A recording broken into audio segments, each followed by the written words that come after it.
Presentamos Nicolás Lúcar en Exitosa.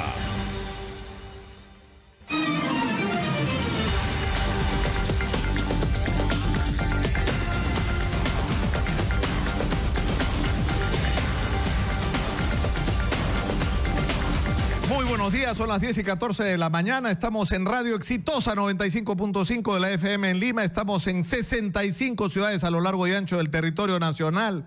El tema de debate hoy día en todo el Perú es el indulto a Fujimori, porque ustedes han escuchado esta mañana hablando largamente sobre el tema a Philip Butters.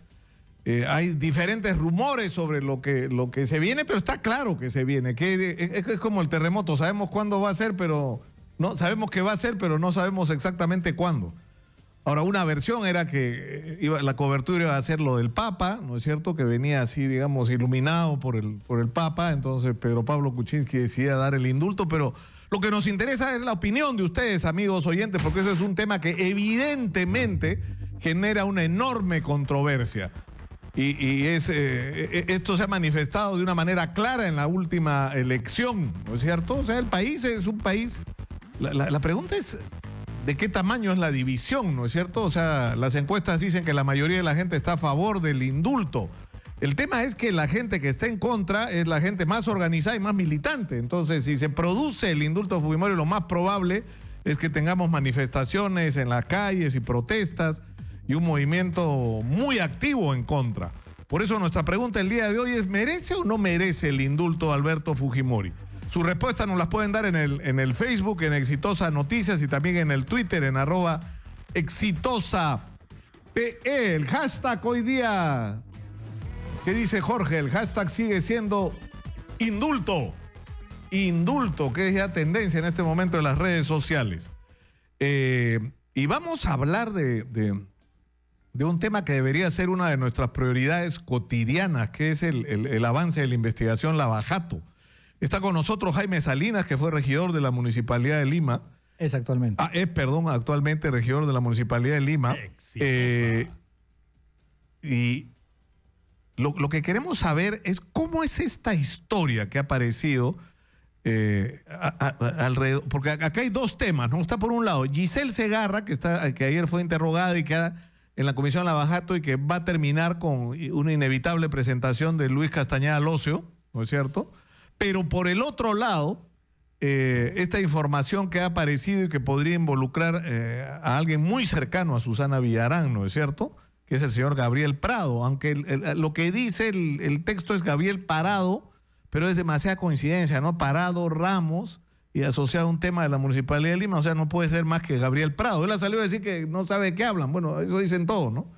Buenos días, Nicolás, gracias por la invitación. Antes de entrar en ello, yo quisiera dar una opinión sobre lo que has dicho anteriormente, porque además los que se acuerdan de quién es Jaime Salinas y lo que me pasó a mí, pues yo tengo una historia relacionada a Fujimori y a su golpe de Estado del 92. Yo creo que la justicia es justicia, no venganza. Yo creo que el Perú no puede seguir viviendo del rencor, ni puede seguir viviendo del pasado. Yo fui encarcelado el 13 de noviembre del 92, hace 25 años. Yo fui acusado de terrorismo. Yo estuve un mes en la DINCOTE y luego casi 3 años exiliado. Mi padre estuvo 3 años preso por intentar defender la democracia y enfrentarnos básicamente a Montesinos. Sin embargo, al día de hoy yo estoy absolutamente de acuerdo con que una acción humanitaria, un hombre que ya está casi viviendo los últimos años de su vida, pueda pasarlos tranquilos en su casa, porque, insisto, la justicia es justicia y no venganza. Lo que pasa es que no se está contando o no se está sabiendo la verdad completa. Y aquí todo este lío interno que hay entre los hermanos Fujimori tiene mucho que ver con lo que va a pasar con el indulto, porque la idea es que se parta la bancada, dejen a Keiko de lado para que se gobierne con la bancada partida de parte del señor a favor de Kuczynski. Claro, el problema es que es imposible pretender que un asunto tan serio como el indulto a Alberto Fujimori sea un tema puramente humanitario, ¿no es cierto? Es un asunto... Una negociación política. Político. Absolutamente. ¿No? Y político en varios sentidos, como tú dices. Primero, ¿qué implicancia va a tener en fuerza popular la salida de Alberto Fujimori? ¿Va a fortalecer la posición de Kenji Fujimori? Eso está claro. Absolutamente. Eso está claro. Ahí hay un problema, que le están haciendo un boicot directamente a Keiko Fujimori, por quien yo tengo aprecio y estima, porque la he conocido. Es una mujer que la primera vez que la conocí de casualidad en una radio me dijo: Jaime, yo tengo 2 niñas pequeñas, Y yo jamás haría pasar a mis niñas lo que a mí me hicieron pasar cuando mi padre era presidente. Y eso a mí me impactó mucho y por eso creo que es una buena mujer. Segundo, los hijos no son responsables de lo que los padres puedan haber hecho bien o mal. Y tercero, vuelvo a repetir, yo he estado preso, a los que me escuchan y no me conocen, sobre todo los más jóvenes. Yo fui acusado de terrorismo injustamente. Yo me pasé casi un mes en la DINCOTE, Nicolás, si tú lo recuerdas, por hechos que además el tiempo nos dio la razón, que era defender la democracia y el Estado de Derecho. Y sin embargo, si yo viviera del rencor y anclado en lo que me pasó a mí hace 25 años, el país no podría avanzar. Claro, ya, pero sigamos con nuestro razonamiento, ¿no es cierto? O sea, está claro, pero está claro también que es un instrumento de negociación, lo de Fujimori, lo del indulto, ¿no es cierto? O sea, un contexto en el cual está claro que Kenji Fujimori se acerca al gobierno, parte del acercamiento a PPK tiene que ver, o en gran medida eso tiene que ver con que le han ofrecido el indulto, y lo que podría ocurrir, por ejemplo, cuando Fernando Zavala camina así con su cara de triunfante y soberbia hacia el Congreso, como si tuviera el respaldo de todo el país sin darse cuenta que nadie lo quiere, ¿no es cierto? Es más, ni siquiera en la propia gente del gobierno lo que quería que permanezca. Lo que suponían es que en el Congreso iba a ocurrir algo que no ocurrió, que con Kenji Fujimori iban a votar más. Decían 22, no, bueno, en el peor de los casos 8, y hacían sumas y restas. Solo votó Kenji. Pero igual eso, Jaime, lo que te expresa es que hay un cálculo político que el indulto a Fujimori podría partir la bancada fujimorista. La va a partir, porque ese es parte del acuerdo con que han llegado, la reunión que hubo supuestamente hace poco en casa de un congresista de la bancada oficialista entre el presidente Kuczynski y Kenji Fujimori. Ahí Philip tiene una información distinta a la mía, lo que lo acabo de escuchar. La información que yo he recibido de altos mandos de inteligencia es que la reunión se produjo en casa de un congresista del oficialismo entre Kenji y el presidente, y donde se habría pactado esto, y además en el contexto casualmente de la Avenida del Papa, que va a venir, como ha hecho en Colombia hace unos días, a hablar, como es lógico, de la reconciliación, de la unidad, de que el Perú necesita avanzar unidos y que en ese contexto el presidente se va a encontrar muy cómodo para poder decir es hora de dejar salir a este señor, ¿no? Ahora, vayamos a nuestro otro tema, el de la... Es decir, estamos claros en que, y yo creo que quien mejor lo ha resumido ha sido Joseph Maiman en su entrevista a la agencia EFE, de qué es lo que hemos vivido en las últimas décadas, ¿no?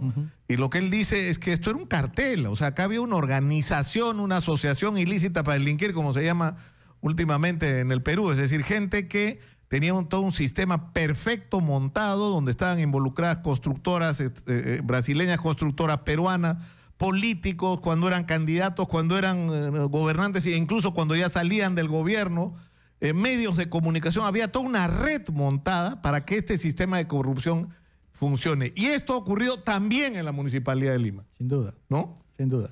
Lo que ha salido en el diario El País hace 2 días y que es muy preocupante porque, como tú comprenderás, el nombre del señor Gabriel Parado Ramos no existe en la RENIEC, solo existe el nombre del señor Gabriel Prado Ramos, es decir, puede haber habido ahí una confusión en la escritura por parte de la banca de Andorra en ese documento.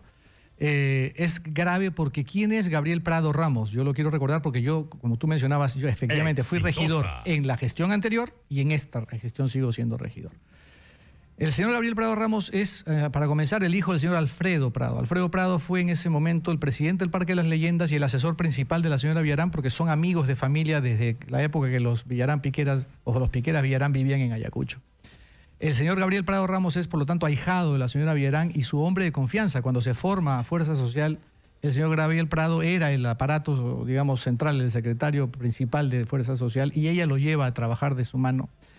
¿Y qué pasa con el señor Gabriel Prado en la Gerencia de Seguridad Ciudadana? Se produce, Nicolás, una licitación muy extraña, muy mal hecha, que yo denuncio en la sesión de consejo en el 2012, para adquirir unas radios que no eran compatibles con las de la policía, una cosa muy rara donde habían muchos millones en juego.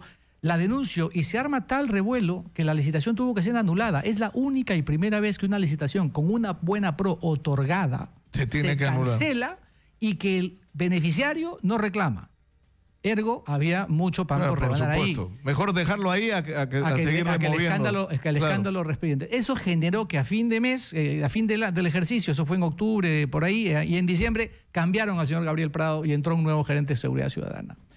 Lo que quiero decir es que la relación y el vínculo familiar entre el señor Prado y la señora Villarán es estrecho y directo. Que se haya encontrado una cuenta que tendrá que dilucidar los secretos bancarios, como lo ha pedido mi ex colega y amigo Coco Villena, que se levante el secreto bancario del señor Gabriel Prado, si él no tiene nada que ocultar, pues que así se haga.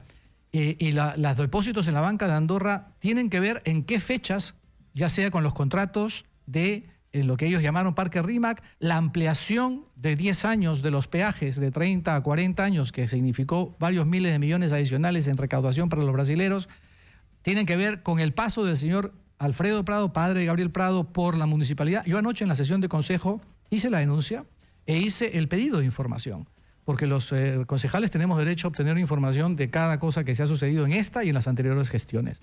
Y creo que por el bien del país es importante aclararlo. Si no hay nada que ocultar, pues que salga la señora Villarán y diga yo no tengo nada que ver con esto. Pero el silencio es el peor, ¿no es cierto?, de los aliados de este tipo de cosas, porque el tema de Odebrecht, Nicolás, la pregunta que yo me hago y que creo que se hacen millones de peruanos es, si Odebrecht actuaba como un cartel, repartiendo coimas para conseguir contratos, ¿cuántas empresas más multinacionales o nacionales no han hecho lo mismo en los últimos 30 años? Pero por supuesto, o sea... Si ese era el formato es de decir, trabajo. no es que era la excepción. Obvio. Además, es bien difícil que alguien te crea. Yo he sido funcionario público, yo he hecho contrataciones con OAS, con Camargo Correa, pero yo no he cobrado comisiones. No te creo, pues. Yo tampoco. No te creo. Y no solamente en infraestructura. ¿Por qué no en telefonía? ¿Por qué no en petróleo? ¿Por qué no en gas? ¿Por qué no en minería? ¿Por qué no en agricultura? Es decir, si el modus operandi de la política peruana en los últimos 50 años ha sido yo cobro para darte contratos... Pero eso, ¿sabes lo que a mí me parece trágico de todo esto? O sea, ¿qué nos queda, Jaime, al final? Y yo estoy preocupado por una cosa que me está pasando, que no tengo ninguna, digamos, vergüenza en confesar. Mis hijos se están yendo. Y yo estoy comprometido con este país y me da pena que mis hijos se vayan porque sienten que el país no tiene destino. Yo no sé qué decirles. Bueno, váyanse, estudien y regresen, ¿no? Pero la respuesta que te dan es ya en quién puedes creer, porque ya hubo corrupción durante Fujimori y Montesinos.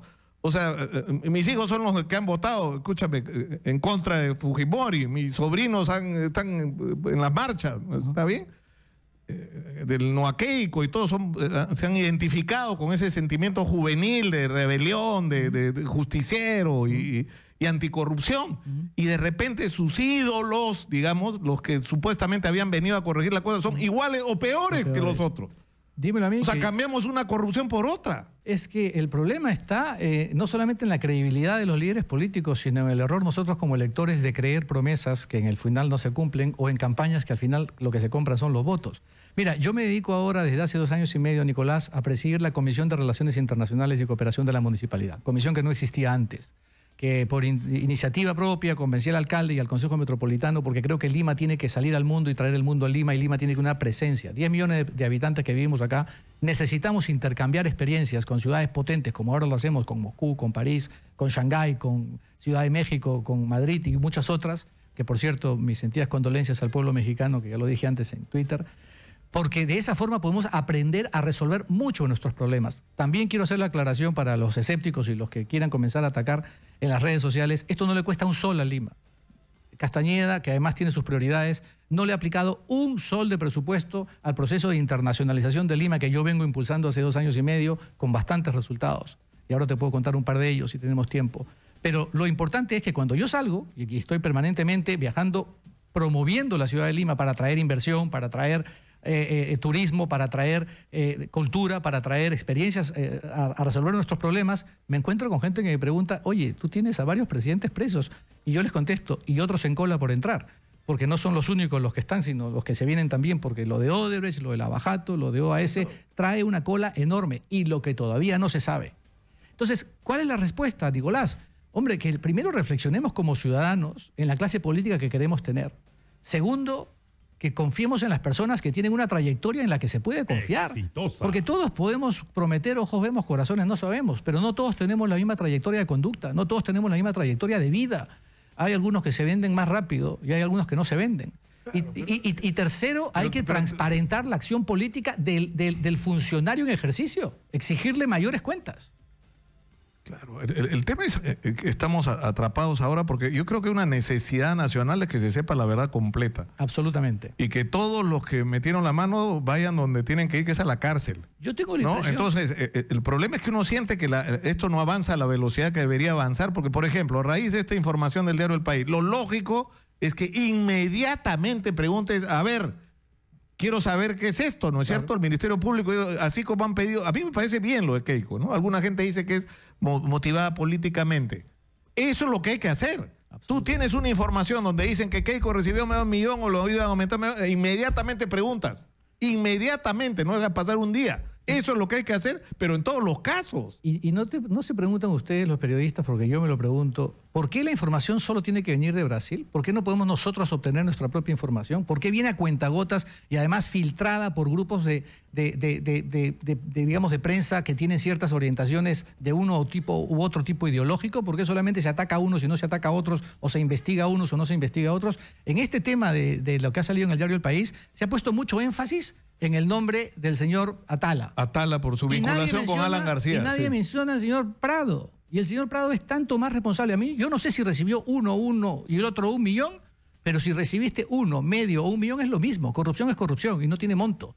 La realidad es que la gestión de Susana Villarán estuvo, está y estará muy cuestionada por su proceso de revocatoria, de dónde salió el dinero para pagar a los Fabri, a sus compañeros, de dónde salieron los millones que nunca se explicaron para ese proceso por el no, y hasta la fecha nadie sabe nada. Lo que yo sí puedo afirmar es que se le aumentaron de la noche a la mañana los contratos de concesión de 10 años, que son miles de millones adicionales en recaudación a los brasileros, luego de las negociaciones con LAMSAC y luego también con Nuevas Rutas de Lima.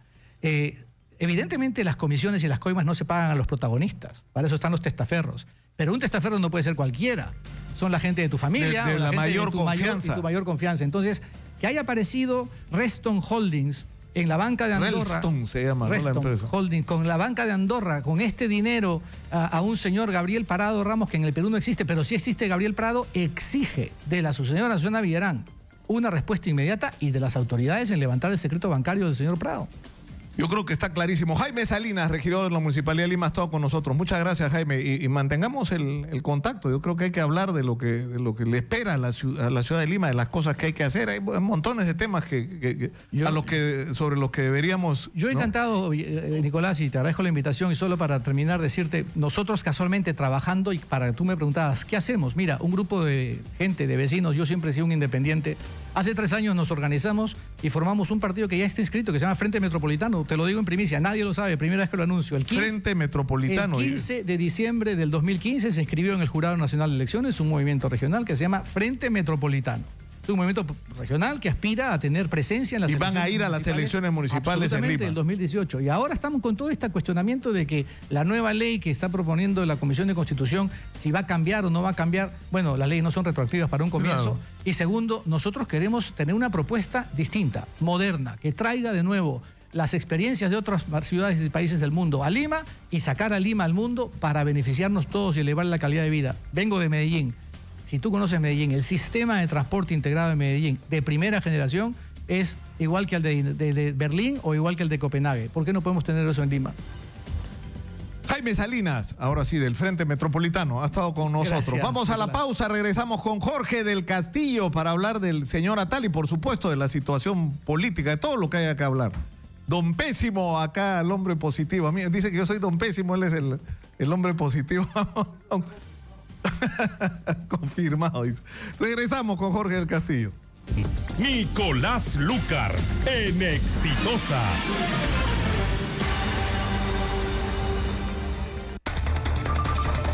Estamos en Radio Exitosa 95.5 de la FM, son las 10:37 de la mañana y esto es una mención de nuestro auspiciador. ¿Sabías que desde hace 50 años Paraíso está presente en todo el país? Un colchón diferente, 100% peruano, que cuenta con la más alta tecnología y los más altos estándares de calidad y que te da una garantía real que te asegura un descanso reparador para una vida saludable. Paraíso, 50 años soñando contigo.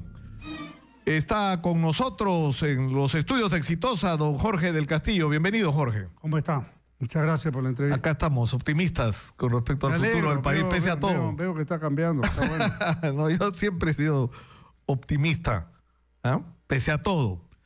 Primera pregunta, ¿es cierto que se reunió la bancada aprista con PPK y en la agenda se planteó el tema del indulto a Fujimori? No, nosotros, bueno, es cierto que nos hemos reunido el sábado, ¿no? Pero eso no es un tema que haya estado en ninguna agenda. O sea, no hablaron del indulto, no es un tema en este momento. No, con nosotros no. Y ahora, ¿y cuál es la postura, la posición de ustedes sobre este tema del indulto que se ha convertido de pronto en el centro de la atención política? El indulto humanitario, o sea, aquel que se puede fundamentar en una situación médica de urgencia o de situación de gravedad, es una cosa que puede ser viable, ¿no? Está en la conciencia del presidente resolverlo. Y claro, si uno está hablar de un indulto no humanitario es otra cosa. Pero un indulto humanitario es un concepto que creo que hay que tenerlo claro como viable, digamos, ¿no? Es viable. Ahora, Alberto Fujimori tiene, bueno, un problema, una recurrencia, ¿no es cierto?, de lesiones en la lengua, Sí.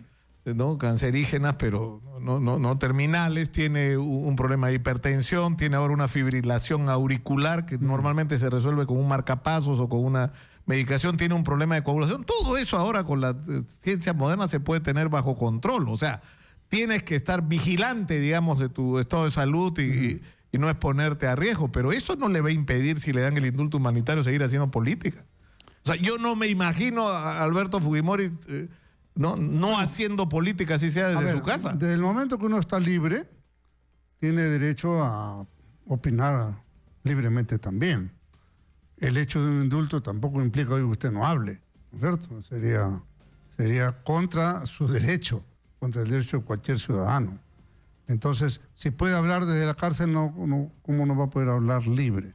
Ahora, se entiende, se presume que no esté en una cosa tan activa, porque eso podría contradecir la situación clínica que va a fundamentar el indulto precisamente. Pero bueno. Ahora, teóricamente el presidente ni siquiera requeriría más informes médicos que la evidencia de sus constantes traslados, ¿no es cierto? O sea, sí. No es que hay un reglamento para el indulto humanitario. No, finalmente podría ser... yo creo que está en el marco de la discrecionalidad del presidente de la República. Y no es el único caso. Por ejemplo, el general Hermosa, que de paso quiero decir que yo vi la orden firmada por él en que ordenaba nuestra detención el 5 de abril. Pero yo tengo noticias que está en muy mal estado de salud. Está muy mal, está muy mal. Entonces hablamos mucho del tema Fujimori y hay otras personas que están de repente en una cientos de situación personas que están en un estado crítico. Entonces, yo creo que el gobierno debiera evaluar a algunas personas que están en una situación, porque si no sería una cosa muy, muy personal, solamente para una persona. Creo que hay que, si el mismo estado o más grave tienen otros, vale la pena también tomarlos en cuenta, ¿no? Ahora, esto en algún momento se planteó, yo mismo lo planteé, la controversia sobre la situación de Benedicto Jiménez, que es un hombre que ha cometido errores e incluso delitos, ¿no es cierto?, por su asociación con esta organización perversa, ¿no?, de apropiación de terrenos, y que además tuvo un papel lamentable en relación a Julia Príncipe, ¿no?, que fue sometida a una tortura difamatoria casi cotidianamente, a una persecución. O sea, tendría que pedirle disculpas Benedicto Jiménez para comenzar a Julia Príncipe. Pero, digamos, estamos en la contradicción de que, digamos, uno de los héroes de la captura, ¿no?, que permitió la pacificación del país con la captura de Ismael Guzmán y de toda la mayor parte de la cúpula de Sendero Luminoso, ahora esté preso por los errores que cometió. Bueno, ¿no? y me parece bien este traslado a situación de detención domiciliaria como un primer paso. Creo que a él también le corresponde la medalla, ¿no? Como a los otros, ¿no? Debería. Y bueno, y yo quisiera volver a ver a Benedicto Jiménez como lo veíamos antes, ¿no? Una persona que había hecho una gran labor por el Perú. Ahora, el problema, yo no quiero justificar lo que pasó con Benedicto Jiménez, pero hay mucha ingratitud. Es decir, terminas el héroe que estaba buscando chamba y ver cómo resuelve los problemas, y encima con problemas de salud. El Perú fue ingrato con San Martín y con Bolívar, del que estamos hablando, ¿no es cierto? Hay una especie de actitud nacional que va en un sentido a veces contrario y después se arrepienten, ¿no? Pero en el momento dado, a veces hay mucha ingratitud. Así es en general. Ahora, hablemos del tema este del señor Atala, ¿no es cierto? Él era vicepresidente de Petroperú y en el Miguel Atala Herrera, y en el reporte del país aparece como receptor de unos depósitos por cerca de $900.000, perdón, girados por Odebrecht a través de un banco privado de Andorra. Y lo que ha señalado el congresista Juan Pari es que Atala Herrera no era cualquiera, era una persona, según el excongresista Juan Pari, cercana a Alan García, que más había sido el tesorero de Democracia Social, esta organización que hizo Alan García, de la cual él mismo era presidente. Ya. Ahora, la pregunta es por qué tenía que recibir Atala $900.000 de... Sí. O sea, César Gutiérrez nos dijo acá el otro día que en realidad no se terminó de realizar el contrato que en determinado momento estuvo en discusión, ¿no es cierto?, relativo al gas, ¿no?, con Odebrecht. Entonces, que él, por lo menos Gutiérrez, dice, no me da la impresión de que esta comisión tenga que ver directamente con algo que pasó en Petroperú. Habría que buscar por otros lados. A ver, en primer lugar, yo no quiero, de verdad, yo no quiero ejercer ninguna argumentación ni en favor ni en contra de este señor, porque no tengo ninguna relación, jamás le he tenido ni nada por el estilo. Yo sugeriría, Nicolás, que invites a su abogado, ¿no?, al doctor Julio Rodríguez, que lo escuchaba anoche en un programa y antenoche en otro, ¿no? Ayer se ha desplegado en 2 medios de comunicación importantes. Él tiene alguna argumentación que puede ser atendible, yo creo que hay que escucharlo, ¿no? Y ahí está, él tiene a su abogado, que se defienda solo. Ahora, pero ya, digamos, no es el primer exfuncionario del gobierno aprista que aparece implicado, ¿no?, con comisiones ilegales pagadas por las constructoras brasileñas. Eso no compromete a APRA como partido en nada. Claro, pero cuando uno escucha... Además, no es aprista, ni nunca lo ha sido. Pero, digamos, eso así como no implica, tampoco exonera, ¿no es cierto? No, o sea, no exonerar? Es que no es, pues, Jorge, o sea, ya no es prueba que Alan García es culpable, de acuerdo, pero tampoco es prueba de que es inocente. No estoy hablando de Alan García, estoy hablando del partido. Del APRA como institución. Yo defiendo a la institución llamada Partido Aprista Peruano. Eso puede tener discrepancia con un dirigente u otro, pero es mi partido y a mi partido no corresponde la militancia de esas personas. Ahora, pero ¿cuál es el problema? El problema es que Maiman lo que ha descrito en una entrevista y que yo creo que ha sido sincera, porque tiene mucho de testimonio personal, incluso de decepción personal, ¿no?, con respecto a expectativas que la pudo, es decir, está hablando incluso de la pérdida de amistades de décadas, ¿no es cierto? Es lo que describe por el conocimiento de la relación con Odebrecht, ¿no?, que esto es una organización. Él ha dicho, como lo hemos comentado hace unos minutos con Jaime Salinas, una especie de cártel, ¿no es cierto? O sea, había una asociación entre las constructoras, se repartían las obras y tenían sobres para repartir a todo el mundo. O sea, financiaban campañas electorales, no solo a la presidencia, han financiado campañas regionales, han financiado campañas de alcaldes. O sea, han intervenido en la vida política nacional de una manera directa. Y tenían estructurado el manejo de las más importantes obras públicas en el país.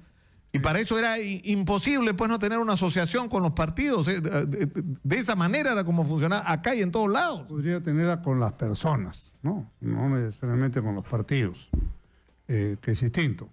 Y esta relación entiendo que tiene, pues, 30 años, ¿no? No es una cosa tampoco de ayer, ¿no? Esto viene inclusive desde el gobierno de Fujimori, me parece, cuando ellos entran al Perú. De antes. Posiblemente. Yo hice reportajes cuando trabajaba con César Hildebrand en la revista Sí sobre Chavimochic y Charcani. Bueno. En las 2 obras estaba Odebrecht, en las 2 obras está el Banco de Brasil, en las 2 obras hubo irregularidades y en las 2 obras no hubo ninguna investigación. Bueno, entonces... Okay. Y estamos hablando del papá de Marcelo Odebrecht, no del hijo. Hablando a quien Alan, dicho sea paso, condecoró alguna vez, ¿no? Sí, claro. No hay por qué negar las cosas que ellos son, lo cual tampoco implica nada, ¿no? Pero, sí, pues. Es que es lógico, pues. Estamos empatados. ¿Pero por qué no? Está bien. Entonces, aquí lo que hay que hacer es lo siguiente. Creo que este tema que es grave y que no es el único, porque la prensa habla mucho del señor Atala y habla muy poco del señor Prado. No, acabamos de hablar de Prado. Yo te acabo de escuchar. Y ayer hablamos también de Prado. Yo acabo de escuchar. Sí, pues, pero yo en la prensa escrita no he visto mucho, francamente, ¿no? Entonces, claro, Atala, porque presumen que Atala es el vaso comunicante con Alan García, que es el bocato de cardenales que están buscando, ¿no? Pero del señor Prado, que como bien te he escuchado, él dice que no sabe, no opina, Sí. y que era el brazo derecho de la señora Villarán, ¿no? Que a la vez fue financiada por estas empresas brasileñas en el referéndum, lo cual está aprobado, ¿no? Pero resulta que eso no es noticia, ¿no? Y ahora, conforme te he escuchado, él dice que no sabe nada, ¿no? No sabe de qué le hablan, ¿no? Bueno, creo que la noticia tiene que ser equilibrada. ¿Hacia qué sentido? A que se investigue todo lo que hay que investigar. Por eso te digo, yo no tengo que hablar ni a favor ni en contra del señor, con quien no tengo trato alguno, ni jamás lo he tenido. Que se investigue. Su abogado tiene una explicación atendible, veremos. Tú expúlgalo en toda la profundidad que lo sabes hacer periodísticamente. Yo solo soy dirigente del partido, pero no sé nada. Eso me hace acordar. No, perdón. Me estás haciendo una insinuación que no puedo aceptar. Porque estás insinuando que el APRA hubiera cobrado, yo soy secretario general, entonces yo soy partícipe de esa torta y me estoy haciendo el imbécil. Claro, pero no es así. No, pero qué. No es así, perdóname. Pero se pone muy a la defensiva. Pero ¿cómo no poner a la defensiva si me está diciendo una barbaridad? ¿Pero por qué? Me está diciendo, yo soy dirigente, pero no sé qué es lo que puede haber hecho este señor, que es vicepresidente, como tampoco sabía qué hacía el viceministro de Transportes. Por supuesto. ¿no? Que tampoco es militante del APRA. Entonces, hagamos las cosas con transparencia y con claridad. Pero ¿qué es lo que ha pasado? Entonces, o sea, pero es que, Jorge, resulta difícil de creer un argumento como este. O sea, Alan García condecora al papá de Marcelo Odebrecht. Hace no sé cuántas decenas de viajes con Marcelo Odebrecht. Tiene reuniones. Le regalan el Cristo, ¿no es cierto? O sea, tiene una relación súper estrecha. De pronto se descubre que funcionarios del gobierno aprista han participado, y recién empieza esto, ¿no es cierto?, en actos de corrupción, y los dirigentes del partido del presidente no saben nada. O sea, en sus narices estaban cobrando millones de comisiones. ¿Y por qué vamos a saber los dirigentes del partido lo que hace un funcionario público? ¿Cómo así tendríamos que saber? Si todos estos hechos delictivos se hacen por lo bajo, se hacen de manera oscura, se hacen en Banco del Exterior, ¿cómo podemos saber los dirigentes del partido? Es como si ahora mismo en el gobierno... O sea, pero no me vas a decir que el tren eléctrico, que era ya casi una reivindicación personal, sí, y que yo he dicho muchas veces fue uno de esos tremendos errores que por odios políticos se cometen en el Perú. O sea, en el caso del tren eléctrico había que meter preso a quien tenía que ir preso, pero la obra nunca debió parar. Porque quien pagó por esa decisión absurda y motivada exclusivamente por razones políticas fue la ciudad. Porque perdimos años. Por eso, 10 años o más hemos perdido por el paro del 20. tren. Entonces ya, era una reivindicación. Entonces, no me digas, pues, Jorge, que Alan García no tenía los ojos puestos en el tren. Él quería que ese tren camine. Estaba ahí bien parado en la inauguración. Tuvo que regresar el APRA al gobierno para que el gobierno reactive una obra parada casi 20 años, perjudicando a la población, como tú mismo lo estás reconociendo. Exitosa. Entonces, aquí lo que hay que tener es la objetividad. Si hay una imputación contra alguien, que ese alguien responda, que asuma sus responsabilidades, que son individuales, las de carácter penal. No perjudiquemos un colectivo de gente limpia que no tiene que ver con esas cosas. Por favor, yo creo que eso sería un error. Y AG, la interrogante AG, ¿se ha hecho la pregunta? ¿Por qué no se hace la pregunta? Es lo que yo no entiendo. Pero si la hacen todos los días. No, pero ¿por qué no se la hacen? O sea, es decir, los interlocutores acá deberían ser los representantes del Ministerio Público y la gente de Odebrecht. A ver. Directamente. ¿Quién es AG? Te lo pregunta Hamilton Castro al señor Marcelo Odebrecht. Esos son los dos únicos. Bueno, que se lo pregunte. Nos interesa que sea uno el que pregunte y el otro el que responde. Hamilton Castro y Marcelo Odebrecht. Me parece estupendo. Y dejamos de especular, ¿no? Pero que lo pregunten. Y que pregunten entonces por qué AG aparece en el África, por qué AG aparece en Estados Unidos, por qué AG aparece en diversos países. Alan García era presidente de un país africano, estaba en California o en la Florida, en Estados Unidos o en otro país de América Latina. No, AG se presume. O sea, que... Jorge del Castillo está convencido de la inocencia de Alan García en este caso. Es decir, es un hombre que tiene relaciones con el grupo Odebrecht desde su primer gobierno. Yo lo que estoy convencido... Odebrecht dice, por su propia confesión, teníamos una red de corrupción montada. Ya. Pero Alan García no era parte. Bueno, eso no lo han dicho, ¿no? No han dicho ni que sí ni que no. Sí lo han dicho. Sí lo han dicho, lo que pasa es que está ocultado. Pero yo lo que creo es lo siguiente. Yo creo en lo que dice la Constitución. Y la Constitución dice que toda persona es inocente mientras no se pruebe lo contrario. Así que cuando Nicolás Lucar tenga una prueba en contrario, que la exhiba. Cuando el fiscal tenga una prueba en contrario, que la exhiba. Mientras tanto, él y cualquier otra persona es inocente. Ahora, ¿no sería lo más razonable, digo yo, y no entiendo por qué es tan complicado? Es decir, en Brasil hay un compromiso con la justicia brasileña que cuando se incumple se paga, como le ha pasado a Batista. Batista es el dueño de la distribuidora de carne más grande del planeta. Y es una empresa brasileña. Y el señor mintió, ocultó información y trató de manipular a la justicia. Perdió la colaboración de fiscal y ahorita está en la cárcel. Eso ha ocurrido en los últimos 10 días. Hasta ahora no lo puede creer. Hasta ahora no puede creer. Entonces, Marcelo Odebrecht y el señor Barata saben a lo que se exponen. Pueden terminar en la cárcel en Brasil. Por supuesto. Entonces, no pueden mentir. Entonces, ¿por qué no sería más simple? Ya, ¿qué cosa es lo que quiere el señor Barata? Mire, yo le doy lo que quiera a Barata, pero que se siente con Hamilton Castro y que nos cuente todo. Que lo haga. Lo que quiera. Pida usted lo que quiera a cambio de darnos toda esa información. Que lo haga. Que estoy seguro que va a valer más de cualquier cosa que le parece que eso va a ser muy valioso por la salud del Perú. Pero ¿por qué no se hace? No entiendo. Pregúntele a Hamilton Lo están Castro. embargando. O sea, es como que alguien no quisiera que Barata cuente todo lo que sabe. Bueno, pues, pero pregunte usted al fiscal de la Nación y al fiscal Hamilton Castro. ¿Qué tenemos que hacer nosotros en el tema? Ustedes lo reclaman, no le hacen caso, no sé por qué. Espero que le hagan caso. Usted es un personaje influyente en la vida política nacional. Ahora, ¿cuál es la perspectiva, para cambiar así brutalmente de tema? Porque este tema de la corrupción yo creo que es altamente sensible. Yo hablaba de una experiencia personal complicada para mí porque mis hijos se quieren ir a estudiar afuera y la idea que me temo que tengan algunos de ellos es no volver. Porque como que le pierden la fe y yo le trato de inyectar fe todos los días y no lo logro, ¿no? Pero yo creo que esto es algo muy serio que está pasando en todo un sector de la juventud, de haberle perdido fe al país, ¿no? Y uno lo encuentra en todos los niveles socioeconómicos. Yo estuve el otro día en el Callao hablando con jóvenes que están haciendo un esfuerzo extraordinario por abrir espacios de oportunidades con el deporte, con la cultura, con la música, pintando paredes, cantando, rapeando, haciendo hip hop, cantando en grupos de salsa como Zaperoco, es un cantante de 14 años que es un monstruo, canta como, no sé, como Héctor Lavoe, ¿no? Y una de las cosas que te dicen los chicos es que ellos quieren que el Callao sea diferente, que están haciendo un esfuerzo por eso, pero mire el ejemplo que viene de arriba, pues.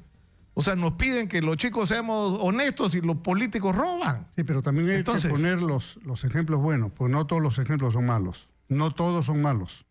Por eso cuando yo lo critico, Nicolás, del pesimismo, es porque a veces usted se pasa mostrando las cosas malas y no las cosas buenas, que también las hay. Yo tengo un hijo que en este momento está haciendo un emprendimiento de turismo de aventura. Y hoy día en la mañana hablaba con él. Y me decía, he tomado la decisión de quedarme en mi país porque cada día me gusta más. Es un chico que en Lima podría tener lo que quisiera. Ingeniero industrial y todo. Pero se va a hacer patria a un sitio donde hay mucho y casi todo por hacer, en la selva peruana. Entonces, también hay chicos y chicos, ¿no? Y comprendo que hay muchos jóvenes que pierden la fe, porque escuchan pues a los Nicolás Lucar todos los días, entonces se quieren ir, ¿no? Obviamente dicen, oye... Yo al revés, yo trato de dar todos los días un mensaje esperanzador. Yo creo que somos, yo creo que somos, es que no puedes tapar la realidad con un dedo, pues Jorge, tú no le puedes decir a la gente, ¿cuánto dura tu programa? 60 minutos. Después de 20 años de crecimiento económico, tú no le puedes decir a la gente, todo está muy bien. Y la gente lo que está viviendo es que la chamba es absolutamente inestable. El que menos tiene 2 trabajos. Dejaste de ser pobre el viernes y regresaste a la pobreza el lunes porque perdiste una de tus 2 chambas. ¿Me entiendes? Anda a un hospital, muévete en la ciudad, te demoras 4 horas al día en ir y volver de tu trabajo. Nuestra educación, o sea, no puedes... ¿Otra vez te has puesto en modo pesimista? No, me he puesto en modo realista porque esa es la realidad que tenemos que transformar. La pregunta es si tenemos los instrumentos para transformar y los recursos para... Sí. Yo creo que sí. Claro. El problema es que están en manos de las personas equivocadas. Hay que ponerle más educación al pueblo. Hay que dar más cultura. Hay que dar una visión optimista. Uno prende un noticiero y todos son crímenes. Toda la primera hora son entre crímenes, violaciones, asesinatos, secuestros, robos al paso. ¿Dónde están las noticias favorables del Perú? No existen. Bueno, nosotros las tratamos de dar, ¿ah? Nosotros tratamos de hacer, o sea, demostrar... De una hora, de 60 minutos de programa. No, 2 horas, 2 horas. 2 horas, 120 minutos, 128 es hacia abajo. 2 minutos es Pero optimismo. ¿sabe, Jorge, qué valor tiene eso? Aunque no lo quieras reconocer. Es decir, la gente siente que tienen un espacio donde puedan manifestar su molestia y su descontento. La gente no tiene que salir a tirar piedras. La gente tiene exitosa para hablar, para ser escuchada, para decir, escúcheme, estos problemas existen, resuélvanlos. Consejo de un conejo, darle más minutos a la visión proactiva y positiva del Perú. Por ejemplo, ¿estamos en una perspectiva de crecimiento económico? Sí, lo estamos. No tengo ninguna duda. Se ha duplicado la producción del cobre del Perú. Y ahora al aumentar el precio del cobre, esto va a dar un salto. Eso va a ayudar a que la economía en general se mueva. Ya, pero eso... Y eso hablando solamente de ese rubro. De eso hemos hablado esta semana, o sea, que va a ocurrir esto, ¿no es cierto? Ahora, el problema es que no nos ocurra y regresemos dentro de 5 años a discutir, miren, subieron los precios de los minerales y seguimos sin resolver el problema de la educación, sin resolver el problema de la salud. Sin tomógrafo en el hospital Loaiza, o sea, no puede ser, pues. Tienes razón, pero te quiero explicar lo siguiente. Si uno pone una visión optimista y genera esperanza en el pueblo y no decepción, pesimismo y corrupción, entonces la gente dice, me quedo a apostar por mi país. Lo que yo escucho me dijo hoy en la mañana. Hay otros jóvenes que pueden decir, oye, me quiero zafar de acá apenas pueda, porque esto es un desastre, acá no camina nada. Pero si nosotros miramos en perspectiva el país, los últimos 30 años, ¿no? Para agarrar varios gobiernos, pues yo creo que el Perú ha progresado. El Perú ha avanzado. ¿Cómo no? Eso del Perú avanza no era bamba, era de verdad. Pero iba de la mano de la esperanza de la población, ¿no? De la confianza de los actores económicos y de la gente. Cuando vienen problemas, y efectivamente la corrupción hace mucho daño, y daño devastador. Es que no es solo la corrupción, porque es la corrupción y los problemas no resueltos. Porque claro, ni siquiera son corruptos eficientes, son corruptos que dejan las obras abandonadas, que hacen las cosas mal hechas, que no las hacen. Pero hay que arreglarlas. Para eso está, me parece, por ejemplo, muy bien esta reunión que han tenido varios ministros ayer con Carlos Brusa a la cabeza en Piura. Porque si esto no daba un golpe de timón, eso iba a ser un fracaso, la reconstrucción. La reconstrucción. ¿No? Y vamos a ver, todavía no estaban las cosas definidas, pero me da mucho gusto decir, en tantos días empezamos las obras. Yo lo veía muy lento, ¿no? Además el chip con el que entra, porque si tú tienes el tema de la reconstrucción y, por ejemplo, tienes que hacer viviendas y módulos provisionales, buscas la manera inteligente de que esto genere empleo. ¿Dónde se genera más empleo? En la micro y pequeña empresa. Entonces, pues, incorporas a los micro y pequeños, que encima te dicen, con lo que estás gastando de un módulo, yo te hago 2 y hasta 3. Yo he pedido, inclusive, he presentado un proyecto de ley para que todas esas pequeñas empresas de la zona afectada tengan algunas exoneraciones y en afectaciones, porque, oye, si el agua les ha llegado hasta el cuello, les ha malogrado sus máquinas, ¿cómo trabajan, no? Pero hay otros sectores económicos que es importante impulsar, ¿no?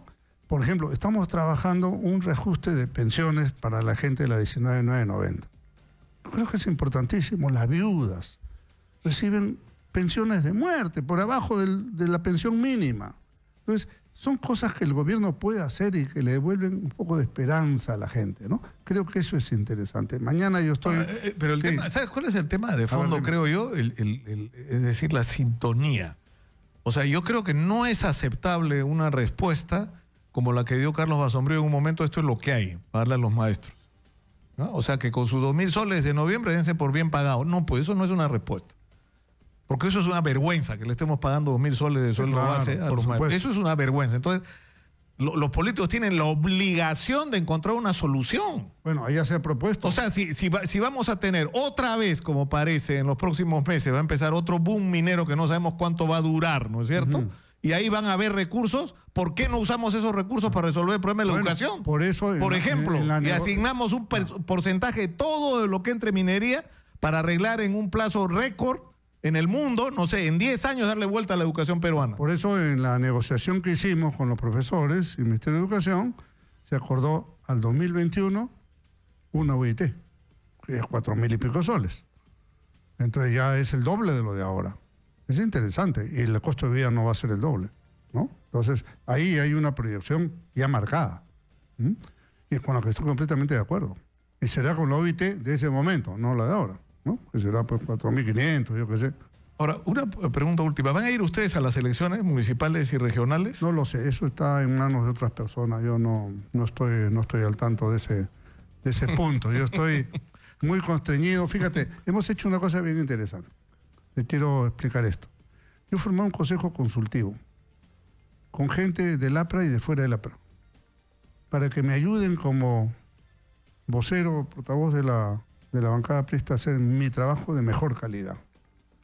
Entonces, así yo tengo la libertad de, hay algún debate o una ley que hacer, levanto el teléfono, consulto a quien debo hacerlo y tengo mayores luces de las que yo pueda tener sobre un tema. Si más grupos parlamentarios usaran la misma metodología, tendríamos mejores leyes, porque a veces hay unas leyes que son de correr, ¿eh? Te aviso. Entonces, son formas. Si yo mañana estoy en Arequipa, por ejemplo, voy a difundir la ley del ADN gratuito a las mujeres arequipeñas. Me parece estupendo poderlo hacer. Ya estaba en Chiclayo, estaba en Piura, estaba en Chimbote.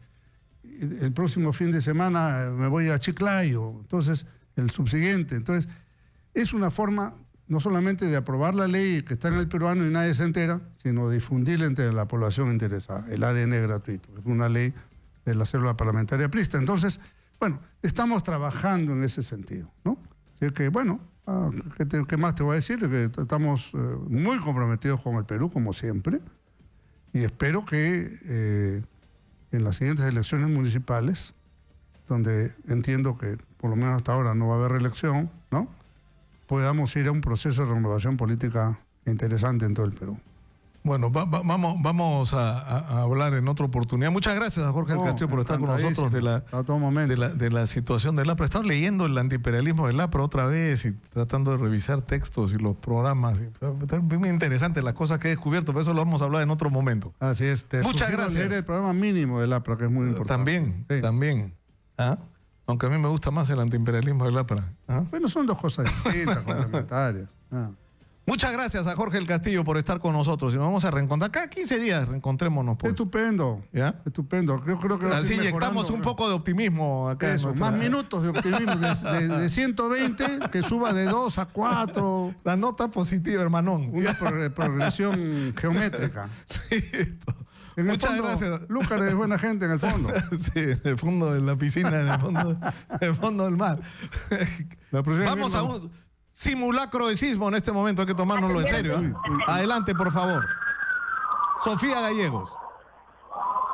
Gracias, Nicolás. Información en vivo. Estamos en el distrito de San Isidro, donde en estos momentos la municipalidad viene realizando un importante simulacro ante un sismo de 8 grados. Y tal es que nosotros estamos justamente observando que en un edificio comercial, justamente con 500 empleados, están siendo evacuados rápidamente y yéndose al parque Actao. Ya todo está prácticamente, como bien lo indicaba, coordinado. Ya están sabiendo cómo organizarse y de esta manera tomar las medidas de prevención. Es así que también se encuentran con varios brigadistas, quienes ellos justamente los están guiando hasta el lugar donde ellos se tienen que dirigir, y observamos que muchos de ellos colocan sus manos sobre la cabeza y de esta manera protegiéndose. Vamos nosotros a escuchar en estos momentos a un vecino brigadista para que nos comente rápidamente cuál es la medida de acción que viene realizando.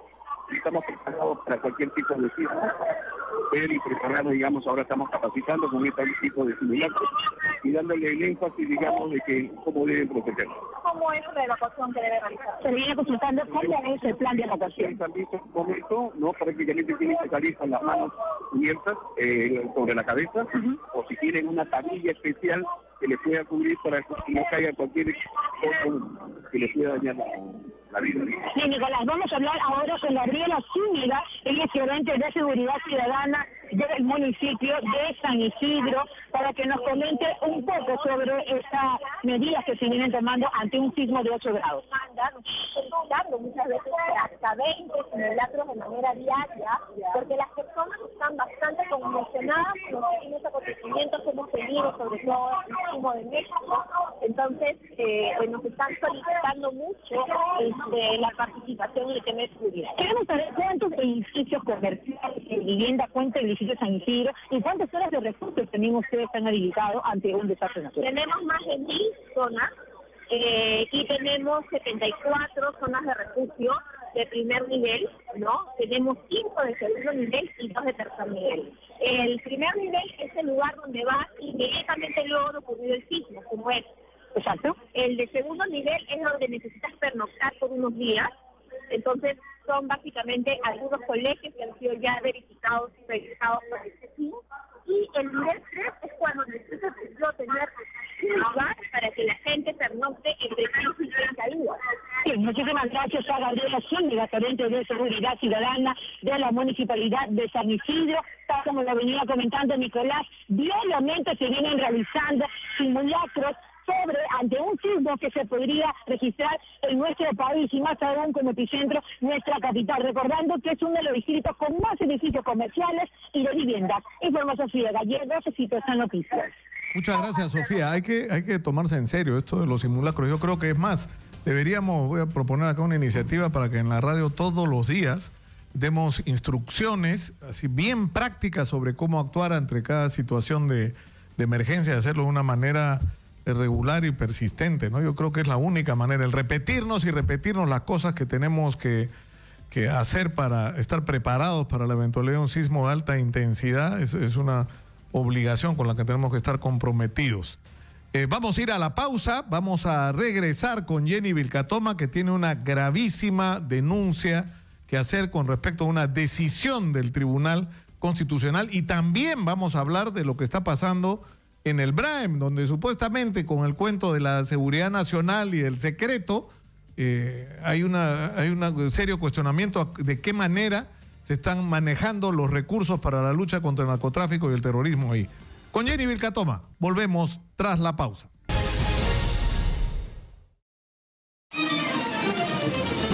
Continuamos con Nicolás Lucar en Exitosa.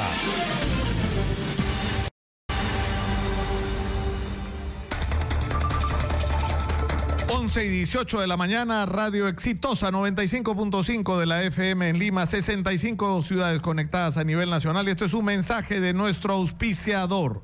¿Sabías que la tecnología Baditest es única y exclusiva de Paraíso y es utilizada para el diseño de los colchones de la mejor calidad? El Baditest identifica los puntos de presión que ejerce el cuerpo de una persona mientras descansa y la forma como se distribuye el peso sobre el colchón.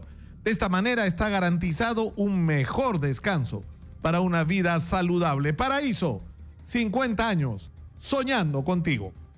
Está con nosotros la congresista Jenny Vilcatoma, que tiene en las manos una explosiva denuncia. Buenos días, Jenny. Buenos días, Nicolás. Muchísimas gracias. Muy preocupada por lo que está sucediendo en el Tribunal Constitucional, que una vez más, violando el debido proceso, ordena que se le pague sumas millonarias a empresas en agravio del Estado peruano. He recibido esta denuncia por parte de los procuradores comprometidos.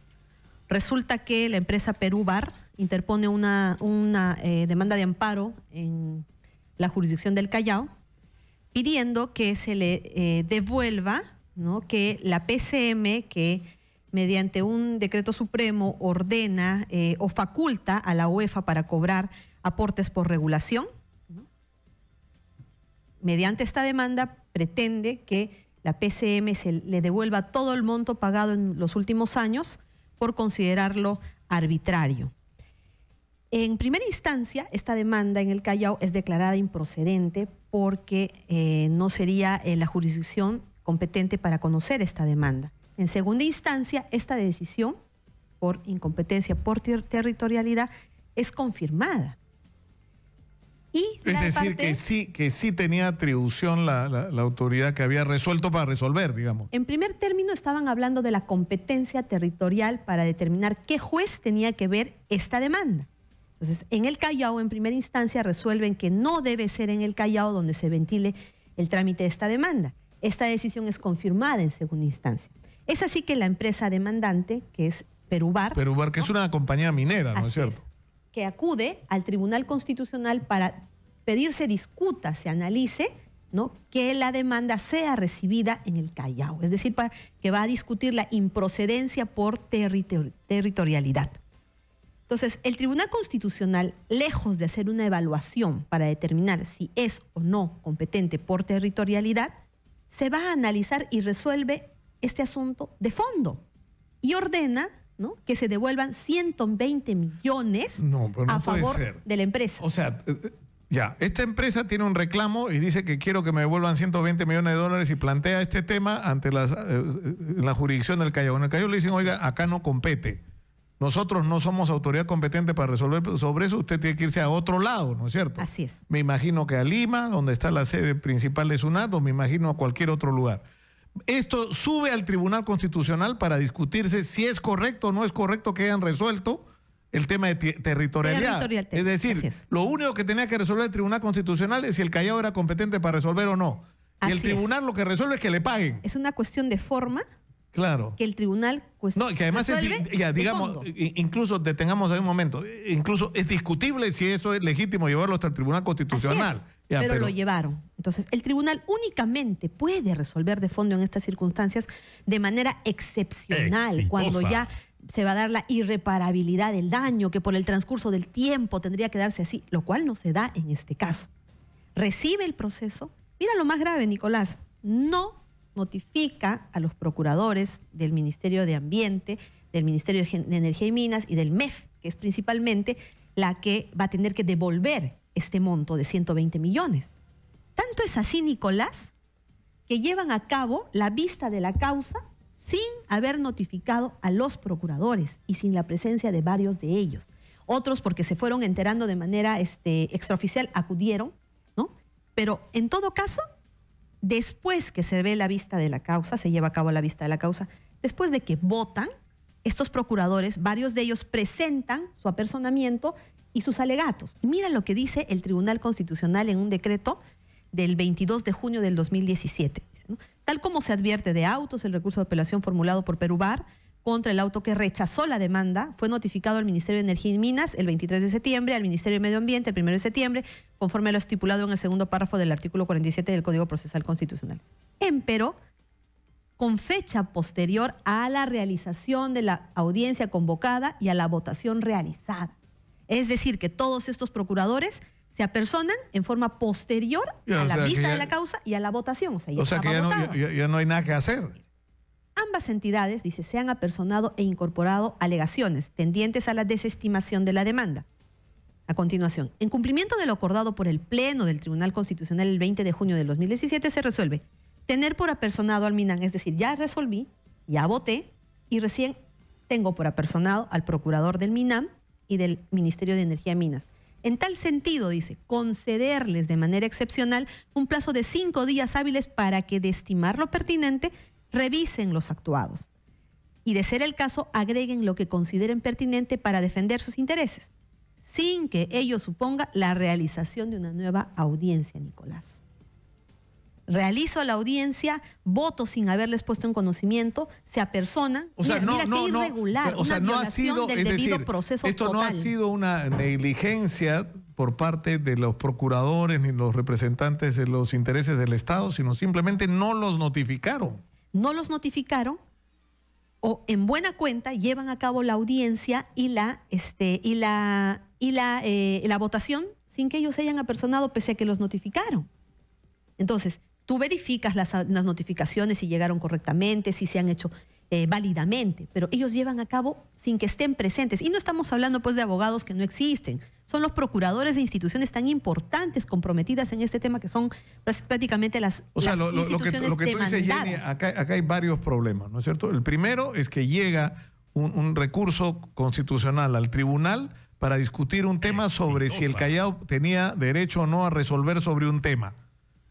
Resuelven sobre otra cosa, sobre el fondo del asunto, sobre el reclamo que estaban haciendo. Lo que no deben hacer. Ahí, en primer lugar, y hay una violación al derecho a la igualdad. Anda a ver cuántos casos de ciudadanos a pie son rechazados a diario por ese tema de improcedencia por territorialidad. Y simplemente lo resuelven así, lo confirman y lo devuelven. Pero cuando se trata de empresas millonarias, resuelve de manera distinta. Esa es una violación al derecho de igualdad, que es una obligación para todo tribunal. El Tribunal Constitucional recibe reclamos de ciudadanos sobre temas similares y no los admite. No los atiende, los rechaza. Porque no es su atribución. ¿Por qué? ¿Con qué argumentación? Porque simplemente sí se ciña la ley y reconoce pues las decisiones de los jueces de primera y segunda instancia, por ejemplo, en este caso, por territorialidad. ¿Verdad? Tú me vienes a hacer esa consulta, yo te resuelvo ese tema y te lo devuelvo. Incluso ya el Tribunal Constitucional ha establecido de manera precedente que hay otras vías igualmente satisfactorias como el procedimiento contencioso administrativo. Lo resuelve de manera reiterada a cualquier ciudadano de a pie. Pero cuando se tratan de estos grandes intereses, no solamente resuelve de fondo lo que tendría que verse solamente por forma, sino que ordena. O sea, ¿qué es lo que debió resolver? Que el reclamo de Perú Bar con respecto a que el Callao era, ¿era competente la instancia o no? Donde debía resolverse su reclamo de los 100 millones, ¿se admitía o no? ¿Sí o no? Sí, por ejemplo, ¿se hace o no en el Callao? Nada más. Sí, ahora, y eso incluso es discutible si el Tribunal Constitucional está para eso, ¿no es cierto? Porque termina... Pero son peticiones que llegan al tribunal. Pero en buena cuenta, si el tribunal hubiera dicho sí, es procedente, tenía que la demanda volver al juzgado y el juzgado pronunciarse sobre el fondo, porque estamos hablando de la improcedencia, de la admisibilidad. Entonces, se resolvía de primera instancia, diga que sí o diga que no, le dé o no le dé la razón a la empresa. Luego tenía que seguir a segunda instancia, agotar la vía y recién acudir al Tribunal Constitucional para que se resuelva de fondo y poder discutir si la UEFA, ¿no?, está facultada para poder cobrar esta contribución del aporte. El aporte se llama aporte por regulación, que tiene leyes que lo han establecido, que tiene un decreto supremo que lo ha regulado, que lo ha reglamentado, que ha establecido las tasas.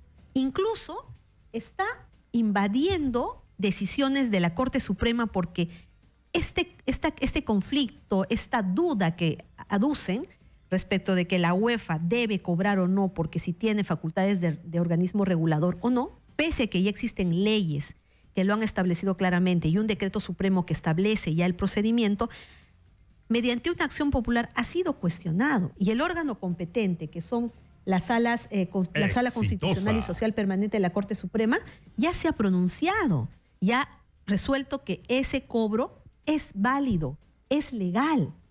Existen las resoluciones y reiterada jurisprudencia respecto a ello.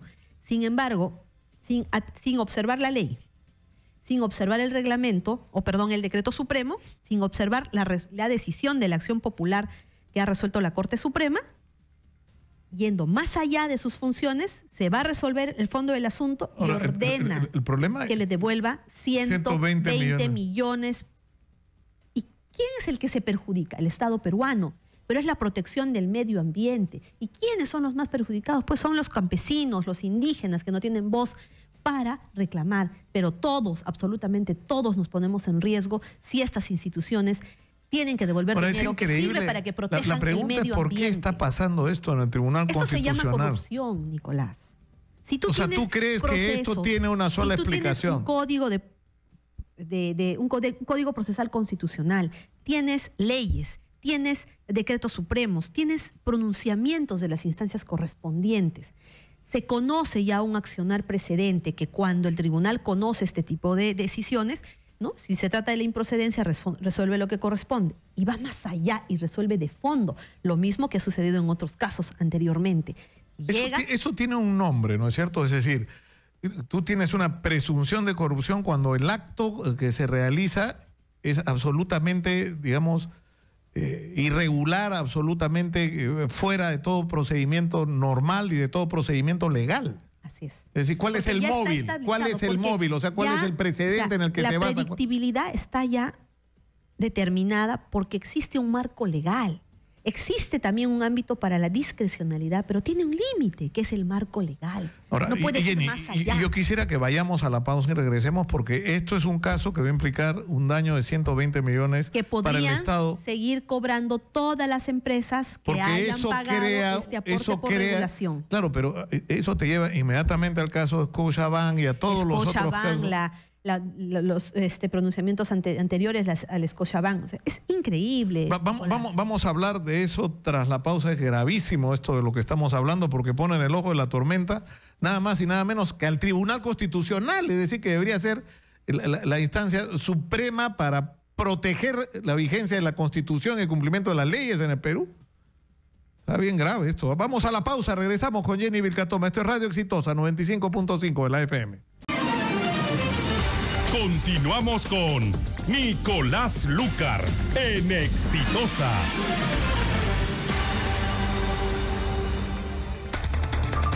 Estamos en Radio Exitosa 95.5 de la FM en Lima, son las 11:38 de la mañana y esto es una mención de nuestro auspiciador. ¿Sabías que los colchones Paraíso son los únicos que cuentan con un chip que contiene todo el ADN del colchón, toda la información, la fecha de fabricación, los insumos y materiales utilizados? Este chip te asegura la garantía y la calidad del colchón Paraíso para tu mejor descanso y para tener una vida saludable.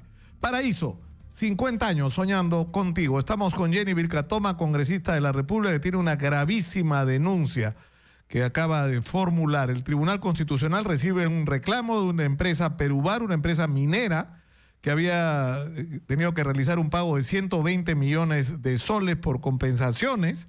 Esta empresa presenta el recurso de reclamo en la circunscripción del Callao, y en el Callao dicen, no, acá no es procedente. Y ellos decían irse al Tribunal Constitucional a pedir que les digan que sí era procedente en el Callao, ¿no es cierto, Jenny? Si te sigo. Así es. Pero el tribunal lo que resuelve no es eso, sino resuelve que le devuelvan los 120 millones de soles. Resuelve el fondo del asunto. Como te digo, 3 cuestionamientos graves. Como has explicado bien, el ámbito de la territorialidad, la competencia, que ya el juez de primera instancia y la sala habían resuelto que no eran competentes para ver esta demanda. El Tribunal Constitucional debía haber resuelto únicamente ese aspecto, pero se va irregularmente a resolver el fondo del asunto. A continuación, la forma de la tramitación que se da, que llevan a cabo la audiencia y la votación, ¿no? Y permiten que cuando los procuradores de las entidades comprometidas presentan sus apersonamientos, ¿no?, les otorgan, después de la audiencia y de la votación, 5 días para que presenten sus alegatos y los dan por aporcionados en forma posterior, pero dejando establecido que no iban a llevar a cabo ninguna audiencia más. Es decir, por las puras se iban a personar, por las puras se iban a presentar sus alegatos. Pero lo más grave, Nicolás, es el argumento que usan para ordenar que se les devuelva estos 120 millones que la empresa había pagado como aporte de regulación. ¿Qué quiere decir? Que el tribunal, pese a que existen leyes como la 27332 del año 2000, la ley 28964 del año 2007, la ley 29325 del año 2009 y la ley 30011 del año 2013, que ratifica irrefutablemente que las funciones de fiscalización de materia ambiental relacionadas con las actividades de energía y minería de la UEFA se financian con cargo al aporte de regulación. Asimismo, se emite el Decreto Supremo 130 del 2013 de la PCM, que hace ya el procedimiento concreto y establece cuáles iban a ser las tasas. ¿No? Existiendo esta norma y existiendo una acción popular interpuesta ya resuelta por la Corte Suprema que dice que en efecto la UEFA sí puede cobrar, sí puede recibir esta contribución de los aportes por regulación, pese a que todo esto lo establece, el tribunal insólitamente resuelve. Claro, porque la UEFA es el organismo encargado de la fiscalización ambiental, es decir, que las empresas mineras y que operan en energía cumplan con las regulaciones establecidas. El problema es cómo se financia. Eso se financia con este fondo de regulación. Este aporte de regulación. Este aporte de regulación. Esta duda, si se quiere decir, ya fue resuelta por la Corte Suprema en la acción popular. Claro, y lo que estaba en discusión en el Tribunal Constitucional no era si tenían que pagar o no, sino era si el Callao, en el Callao debía o no debía resolverse este tema. Así es, admitir la demanda. En buena cuenta, esa demanda, si es que el tribunal decía que lo tenía que conocer en la Corte del Callao, tenía que volver al juez de primera instancia, el juez resolver de fondo. Pero Jenny, de lo que estamos hablando es que el Tribunal Constitucional está resolviendo sobre algo que no le pidieron y contradiciendo con algo que ya resolvió la Corte Suprema de Justicia. Así es. Y yo quiero saber, quiero escuchar los pronunciamientos, no solamente del ministro o de la ministra de Economía, porque hasta el día de hoy ni el apersonamiento ni los alegatos de la Procuraduría del Ministerio de Economía han llegado al tribunal. Eso es suficiente para que se declare nulo todo y se retrotraiga hasta el estado en que se lleve a cabo una nueva audiencia con los procuradores apersonados. Porque lo que sostienen los procuradores es que ellos no fueron convocados. Así es, y luego en forma posterior ellos han presentado sus escritos y sus alegatos 5 de julio del 2017. Ahora, el problema es que el tribunal dice, ya, ustedes no estuvieron. No, claro, porque si ellos hubieran sido adecuadamente notificados, el tribunal no hubiera admitido nada. Simplemente decir, ustedes fueron notificados, no se presentaron, o sea, no tienen nada que reclamar. Simplemente no les permiten ya ninguna petición por extemporáneo. O sea, si el plazo les hubiera vencido a los procuradores, el tribunal les decía, muy bien, señor, extemporánea su petición, usted tuvo el plazo, permitió que se venza y no más. No, el tribunal le concede los 5 días, Nicolás. Le dice, presente sus alegatos, presente su apersonamiento, pero no voy a llevar a cabo una... Claro, es que no tiene lógica, ¿no? Es una cosa totalmente loca, dice, se resuelve luego de que, ¿no es cierto?, que los representantes del Ministerio de Energía y Minas y el Ambiente, ¿no?, presentan sus reclamos, ¿no? El tribunal resuelve que tener apersonado al Ministerio de Ambiente, al Ministerio de Energía, y en tal sentido concederle de manera excepcional un plazo de 5 días para que, de estimar lo pertinente, revisen los actos y, de ser el caso, agreguen lo que consideren pertinente para defender sus intereses. Pero agrega, sin que ello suponga la realización de una nueva audiencia. O sea, no vamos a revisar lo que hemos votado, o sea que presenta tu papel nomás. Un sinsentido. ¿Y el debido proceso? ¿Y el debido proceso dónde queda? O sea, el Estado peruano es el más pisoteado en sus derechos. Existen normas, existen procesos establecidos, pero para el Tribunal Constitucional nada de eso importa. O sea, los procuradores, eso es lo que más me indigna, que los procuradores lamentablemente no están siendo respetados, no están siendo considerados dentro de sus facultades. Imagínate, hasta el día de hoy el procurador del Ministerio de Economía no ha presentado su alegato. Es increíble, ¿qué está pasando? ¿Dónde están? Y desde la Procuraduría, las personas que me han hecho llegar esta denuncia, esta grave denuncia, que hago pública como congresista, es que están haciéndose los esfuerzos porque esta decisión salga entre hoy día, el lunes o el martes como máximo. Pese a que hay... Ahora, acá hay varios problemas porque a pesar de todas estas irregularidades, esto crearía un precedente si es que se formaliza, ¿no es cierto? Si se devuelven estos 120 millones... Todas las empresas mineras que... ¿no es cierto? Todas las que más bien debería aumentarse todos los controles para que estas empresas mineras paguen lo que tienen que pagar para conservar, para rescatar los daños del medio ambiente que hayan producido, simplemente van a devolver millones y millones a favor de las empresas. Ahora, este año, sí. Para el año 2014, se pagaría 58 millones aproximadamente. El año 2015, 66 millones. Falta todavía establecer el año 2016 y 2017. En total sería 120 millones. ¿Y los profesores acaso no necesitan dinero para mejorar sus condiciones de vida, para tener una vida digna? ¿Acaso los niños que tienen desnutrición, acaso no hay tanta pobreza? Ahora, esto es increíble todos los días, Jenny, esto viene, los profesores, los médicos. Pero esto viene encadenado a la discusión que hemos tenido en las últimas 2 semanas sobre el caso de Scotiabank, ¿no es cierto? Que presenta ante el tribunal un reclamo que a mí me parece increíble lo que ha ocurrido, porque el señor Sardón, que es miembro del tribunal, dice, yo me tengo que inhibir porque mi hermano es funcionario de Scotiabank en Chile, no sé en qué país ha sido funcionario acá en el Perú, y por lo tanto yo no puedo votar. Pero él sí vota en el caso de una señora que es tomada como precedente para resolver a favor del Scotiabank. Es decir, no voto en el caso de Scotiabank, pero sí voto en el caso que le cree el precedente del Scotiabank. O sea, ya resolví a favor indirectamente el Scotiabank. Esta es una actitud casi ya lindando con lo delictivo. El delito de prevaricato que establece aquella resolución que va contra el texto expreso de la norma. Mira cuántas leyes, cuántas decisiones con las que están siendo totalmente inobservadas. Se está yendo directamente contra el texto expreso de la norma. Pero ¿quién es el perjudicado? El Estado peruano. ¿Y cuál es el ámbito que se está afectando? El medio ambiente. ¿Acaso el medio ambiente no nos corresponde a todos? ¿Acaso no es una casa común? ¿Acaso hasta el Papa Francisco no se ha expresado, no ha manifestado de que debe de protegerse el medio ambiente porque es lo que tenemos como casa común? Es increíble, Nicolás. Y yo sinceramente llamo la atención del procurador del Ministerio de Economía. Que se haga presente, que revise, porque esto pues, debe retrotraerse, ¿no? Declarándose la nulidad hasta el momento en el que se cometió el vicio y otra vez se lleve a cabo con todos los alegatos, con toda la presencia y dentro del límite para el cual el Tribunal Constitucional se debe pronunciar respecto a esta petición, que únicamente comprende la improcedencia por territorialidad. Ahora, ¿qué es lo que tendría que ocurrir inmediatamente? O sea, ¿cómo te enfrentas? El tribunal tendría que declarar la nulidad de todo lo que ha actuado. Pero el problema es que, y además es un tribunal en transición, ¿no es cierto? Porque el doctor Augusto Ferrero está entrando, ¿no es cierto? Supongo que ya debe haber tomado conocimiento, pero esto ya se ha tramitado con anterioridad, Nicolás, y tiene que cesar. El Tribunal Constitucional no puede ser el ámbito desde donde se transgreda las normas para perjudicar al Estado peruano. El Tribunal Constitucional tiene que hacer una revisión de la vulneración de los derechos desde el ámbito de la Constitución. Debe tratar a todos por igual. ¿Pero qué está pasando con el Estado peruano? ¿Cómo es posible que reiterados pronunciamientos estén ordenándole, pese a que existe código tributario, pese a que existen leyes especializadas, pese a que existen decretos supremos, esté ordenándole al Ministerio de Economía pagar estos 120 millones?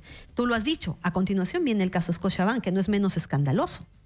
Anteriormente ha venido un pronunciamiento totalmente cuestionable y en el mismo sentido, ¿no?, a favor de universidades, que se le ha devuelto el pago de un impuesto, lo cual se ha ido contra lo que establece el Código Tributario. Eso tiene que cesar. Hasta este momento, ¿no?, ¿qué debería hacer el tribunal correctamente, de acuerdo a sus funciones? Declarar la nulidad y retrotraer hasta el momento del vicio y pronunciarse únicamente por lo que compete. Sin embargo, Nicolás, o sea, eso es lo que tendrían que plantear los procuradores. Cuando recibieron los escritos de los procuradores, los apersonamientos, las alegaciones, inmediatamente nulo todo lo actuado hasta el momento en el que se subsane el vicio. Y únicamente por lo que ha venido, te está haciendo más allá de lo que tú tienes que resolver en estos casos. Es más, sin embargo, Nicolás, pese a que incluso retrotrayeran, que es lo que tienen que hacer, porque aquí no se le tiene que devolver ni un sol a Perubar, es ya en estos hechos, tal como se ha tramitado, ya el tribunal ha cometido irregularidades. Aún así, declarar la nulidad, ya ha cometido las irregularidades. Ya ha votado, ya ha llevado a cabo la audiencia, ya ha votado. O sea, esto no se limita. Amerita a que se les investigue por este tipo de tramitación y que se cese ya con esos pronunciamientos que van más allá de lo que se tienen que pronunciar. Viene por un aspecto de forma y entro a resolver el aspecto de fondo. O sea, no hay un pronunciamiento de un juez de primera instancia, no hay un pronunciamiento de un juez de segunda instancia que el tribunal pueda rebatir. El tribunal de frente ha ido y ha ordenado devolverle. Cuando lo que tiene que hacer el tribunal es un órgano de revisión de aquello que ya ha sido materia de pronunciamiento, donde se han vulnerado, ¿no?, derechos desde la vista de la Constitución, que tienen, ¿no?, carácter de derechos constitucionales. ¿Frente a qué está rebatiendo su pronunciamiento el Tribunal Constitucional? Si el juez no se ha pronunciado y la sala tampoco se ha pronunciado. Pero eso nos lleva a una situación. Ahorita estábamos hablando con Jorge del Castillo, si ser optimista o pesimista. Yo creo que la discusión está mal planteada, ¿no?, con respecto al destino de nuestro país. Lo que hay que hacer es poner las cosas en orden y que la ley se cumpla, ¿no es cierto?, y que no haya privilegios y que no haya corrupción y que no haya prevaricato, y que los funcionarios hagan lo que tienen que hacer. Cumplan con su deber. No es cierto, porque ni siquiera es que tienes que cambiar la ley, tienes que cumplirla. El Tribunal Constitucional no puede ser tierra de nadie. El Tribunal Constitucional es el máximo intérprete de la Constitución para todos los peruanos. La única esperanza para que restituya derechos vulnerados en el ámbito constitucional. Entonces, si se van a empezar a dar estos pronunciamientos cuestionables donde se tiene que devolver dinero por aquello que ya se ha establecido, que la UEFA sí puede recepcionar como pagos o como aportes, ¿no?, de regulación. Entonces, ¿qué estamos haciendo aquí? Yo llamo la atención al Tribunal Constitucional, claro, como ciudadana peruana, como congresista, pues esto es totalmente irregular. Claro, incluso más allá de que Perubar tenga razón o no, la manera que actuó el Tribunal Constitucional en este caso es absolutamente irregular. Irregular. Está desconociendo las normas. Porque no era sobre eso lo que tenían que resolver. Establecer simplemente si era competente o no la jurisdicción del Callao. Y si decía que sí, tenía que irse al juez y el juez recién entrar de fondo. Y el juez tenía que decir que sí o que no. Ellos iban a apelar a la sala y la sala también iba a tener que confirmar o revocar la decisión del juez. Y en ese momento, agotada la instancia, Nicolás, que es un requisito para acudir al Tribunal Constitucional, incluso si acudieran al Tribunal Constitucional, el Tribunal Constitucional, en obediencia a sus propios pronunciamientos anteriores, tendría que decir, hay otra vía igualmente satisfactoria, vete al contencioso administrativo porque yo no lo voy a resolver porque hay otra vía igualmente satisfactoria para tu petición. Dejando de lado todo eso, ha resuelto no el tema de territorialidad, sino se ha ido al fondo del asunto. ¿Con qué lo está rebatiendo? ¿Qué está cuestionando? ¿Frente a qué? Decisión del juez de la sala. Ellos no han emitido un pronunciamiento de fondo. Es grave realmente esta situación. Yo le agradezco muchísimo a Jenny Vilcatoma por estar con nosotros y por traer esta información exclusiva para Exitosa. Y esto una vez más pone en el ojo de la tormenta al Tribunal Constitucional, ¿no? Y nos vuelve a plantear la discusión sobre cómo se elige el Tribunal Constitucional, ¿no es cierto? Y sobre las funciones que deben tener, o sea... Yo hago una invocación a todos los congresistas, que son las personas, son los competentes para analizar este tipo de denuncias, hacer suya esta denuncia también y llevar adelante los procedimientos respectivos para poder saber qué es lo que ha pasado en el Tribunal Constitucional y que ya debe terminar. Basta ya de estos pronunciamientos en agravio del Estado peruano, en agravio de todos los peruanos. Jenny Vilcatoma, congresista de la República, ha estado con nosotros. Muchas gracias, Jenny. Gracias. Muchas gracias. Tengo información, la Federación de Trabajadores del sector salud ha anunciado un paro los días 27, 28 y 29. En realidad este paro estaba ya programado desde antes el cambio en el gabinete y yo creo que tendría que hacer el nuevo ministro de Salud esfuerzos por concertar, por tender puentes con los trabajadores del sector salud para atender sus reclamos que son absolutamente legítimos. Uno lee la lista de reclamos y todos son absolutamente razonables, ¿no? Que le paguen, que el CIS le pague a las ejecutoras a tiempo, que se nombre a los trabajadores que están en condición de contratados, que se incremente el pago de las guardias hospitalarias para el personal técnico, que se elimine el servicio de CAS, que se pague las deudas sociales.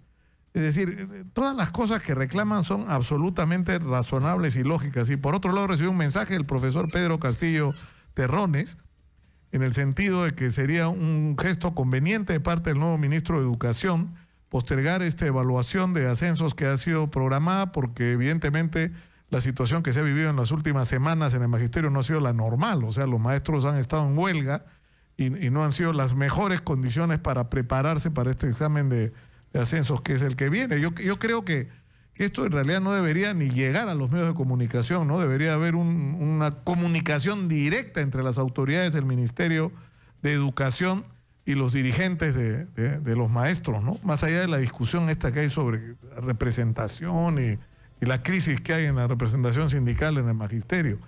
Pero en fin, ojalá que se tiendan puentes, que es de lo que se trata, ¿no? Para evitar la confrontación.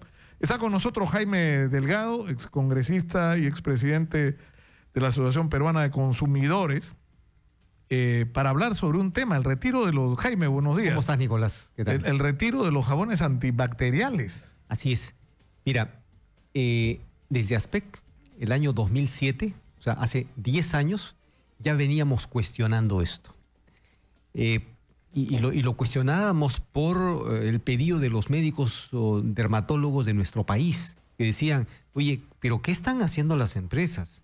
O sea, los jabones antibacterianos son un producto que debería ser medicado exclusivamente para ciertos usos, para cuando personas tienen, digamos, contacto con agentes contaminantes.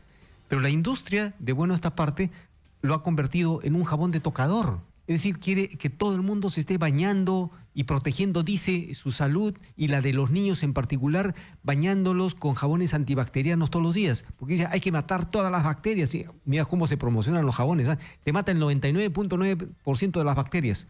Y los médicos nos decían, miren, así como nosotros tenemos una flora bacteriana intestinal, que es la protección, es nuestra defensa frente a la agresividad de otros agentes, nosotros tenemos una flora cutánea. O sea, todo nuestro cuerpo está compuesto por bacterias que son nuestro mecanismo de defensa. Si tú le estás diciendo a la gente, báñate con jabones fuertes, potentes, con triclosan, triclocarban, porque te van a matar esos todas son las bacterias, los productos, ¿no? Triclosan y triclocarban. son los ingredientes, son las sustancias químicas que han venido utilizando estos jabones, dícese, antibacterianos. Entonces, lo que produces es un desequilibrio en tu flora cutánea. Y al final los médicos nos decían, mira cómo están los pacientes reportando tales y tales problemas por el uso frecuente de estos jabones antibacterianos. Entonces, después de 10 años, la FDA de los Estados Unidos, que es la agencia de alimentos y drogas, fármacos más importante del mundo, ha dispuesto el retiro de estas dos sustancias en particular, triclosan y triclocarban, de los jabones antibacterianos. Y les dio un plazo de 1 año que venció en septiembre de este año. Eso en Estados Unidos. En los Estados Unidos. Pero este tema ya ha venido siendo discutido a nivel mundial desde hace 10 años por los riesgos y las consecuencias que puede tener, especialmente para los niños, en su piel. Porque fíjate, la publicidad de las empresas, estas empresas, ha dicho, protege a tus niños bañándolos todos los días con estos jabones antibacterianos. Entonces, lo cual es un absurdo. Entonces, la FDA ha dicho, primero, que no está demostrado que esto sea efectivo. Segundo, que más bien estas sustancias pueden producir algunos problemas en la piel y algunos problemas hormonales además.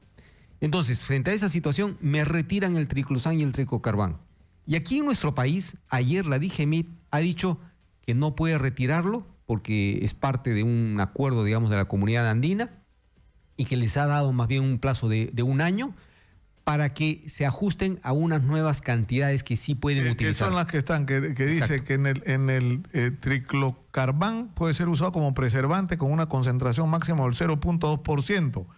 Y permite una concentración mayor solo hasta el 1.5% cuando el producto cosmético que lo contiene se retira con agua.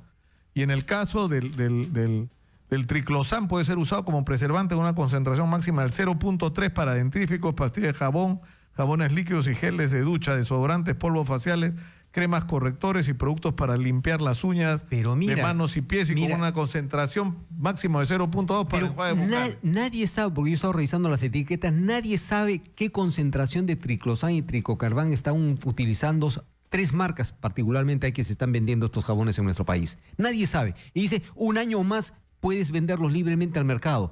Libremente, es decir, cuando sabes de que esto puede estar causando daño a las personas. Entonces, es inaudito. Porque por lo general nosotros tomamos como referencia, ¿no es cierto?, la política, o sea, la Organización de Control de la Salud. Es un referente, o sea, la FDA es el principal referente a nivel global. Y esa decisión además no ha sido una decisión apresurada, se han tardado más de 10 años luego de haber recibido todos los estudios, los informes, evaluaciones, haber pedido y requerido información a las empresas. Finalmente ha tomado esa determinación, no al triclosan, no al triclocarban. Y de hecho, en todo este proceso de discusión, la mayoría de empresas en nuestro país, de marcas en nuestro país, ya han retirado el triclosan y el triclocarban. Pero ahora, con esta decisión de la DGMIT, no, sí puedes usar un poquito, pero puedes usar. O sea, claro, el problema es cuáles son. Eso nos lleva una vez más al tema de, es decir, la decisión de las autoridades tienen que estar organizadas en función del interés del ciudadano. Exacto. Porque acá lo que está en discusión, ¿qué es? El perjuicio económico que le puedes causar a las empresas que están distribuyendo estos productos y que tienen, por supuesto, o sea, han invertido fortunas en publicidad, tienen ya productos fabricados, ¿no es cierto?, deben haber comprado las materias primas para hacerlo y tienen que usarlas. O sea, estás pensando desde la perspectiva del perjuicio no para un negocio, pese a que este pueda ser dañino para la salud. Es increíble. Por supuesto. Y además, yo me sorprendo, porque fíjate, como hemos venido haciendo seguimiento de este tema ya desde hace más de 10 años, yo me sorprendo cuando he ido en los últimos días a los supermercados y a las farmacias para ver, digamos, qué marcas de jabones antibacterianos existen. Me he sorprendido cómo ha crecido este mercado, porque antes había 1, 2 marcas. Es más, el jabón antibacteriano era de uso casi excepcional, casi médico.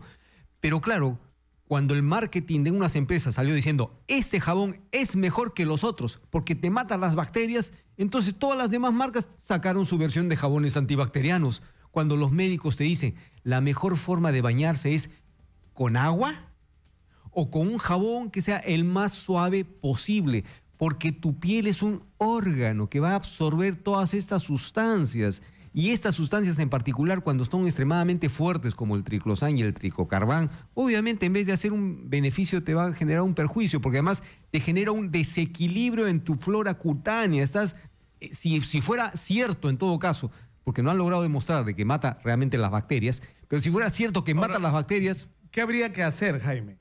O sea, ¿qué tendría que ocurrir? Para mí la comunidad andina, porque efectivamente hay una decisión que regula este tema de los cosméticos a nivel de la comunidad andina, donde está Perú, Colombia, Bolivia, Ecuador, tendrían que tomar una decisión, digamos, mucho más clara y firme en protección de la salud, retirando y prohibiendo esta sustancia. ¿Por qué? Porque existen sustitutos suficientes. Tan es así de que la mayoría de empresas ya ha retirado el triclosan y el triclocarban. Entonces, ¿por qué nosotros lo estamos permitiendo? Dice un poquito nomás y durante 1 año más. ¿Por qué? Sobre todo porque lo más perverso de todo esto, porque si fueran jabones antibacterianos que se usan solo en hospitales o en algunos lugares donde la gente está en contaminación con agentes peligrosos, Perfecto. Pero lo han convertido en un jabón de tocador.